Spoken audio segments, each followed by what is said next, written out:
ฮัลโหลบ่าวยุ่มฮัลโหลพวกตั้งมาคำไหนกินเหล้าอินโลคำไหนก็เลยนัดตั้งหลวนโรงเรียนเลยกว่ายังแน่เลยกว่าช้อนดีเกอร์หน้ามาเก่าจำก่อนละเก่าแต่ก่อมาจำไหนไปก่อนไหนมาโรงเรียนมาจำเก่าก่อนนะคำไกะเอาเมื่อวานแล้วมันก็มันก็ง่ายร้านเดิมน่ะ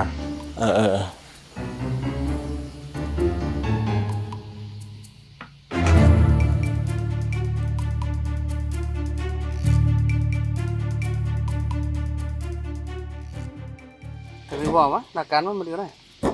มันก็เคยดีของมันแต่ก็กะไรอยู่ที่วันตั้งกันในทุกขาไว้เลยนะร้านนี้แค่มันรู้ไหนไอ้ยุ่งเขาเนี่ยมันอะไรมันก็เดม่าเนี่ยมองข้าวตังมาเคยถึงมันนะเอาปากกาเดม่าเดี๋ยวมาแก้นะฮะไอ้ยุ่ง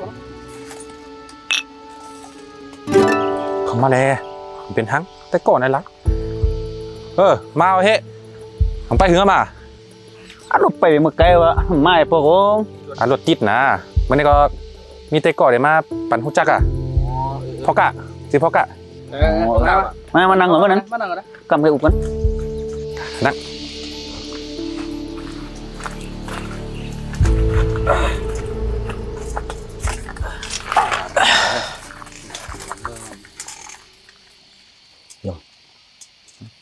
กำหุ่นจักเข้ามา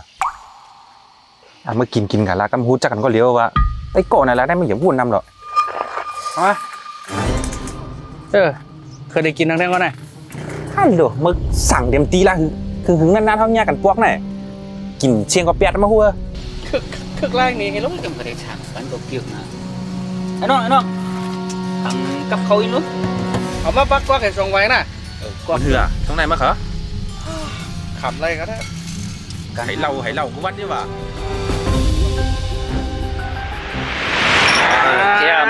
ช่วยด้วยว่ะ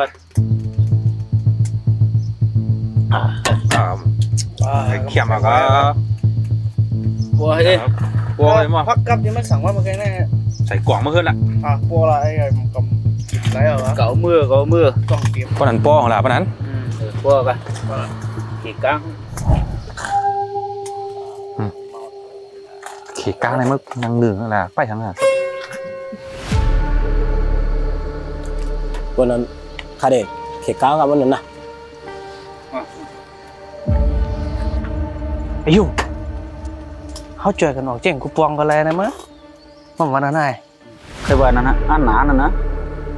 ไม่เดี๋ยวอ่านหนามันแทงเฮิร์นมันมีประเด็นตายนั่นใจกันเรากับเบี้ยกันได้ไงมันตายหรอคนนักเคียงห้องหรือเมื่อวะเมี่ยวนะกับโจมาบนไหนให้มาเลี้ยงเขาก็ได้นี่ลองอื่นหรอเดี๋ยววนน้ำละเมาฟรีนะเมื่อวานแล้ววันนั้นมา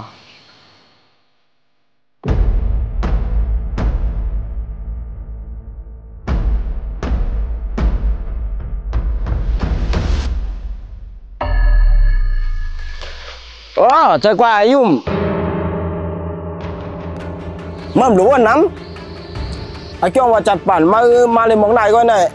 เมื่อยังมุนกินจอมเดือดกันที่ไหนก็เหลียนอเมื่อเดี๋ยวเมื่อเลียดหนาวเลยกว่ากับบ้วนอีกมีไตก้อจริงเมื่อไหนพ่อกะไตก้อไหนฮะไตก้อไปเลยเหตุกันจริงไหน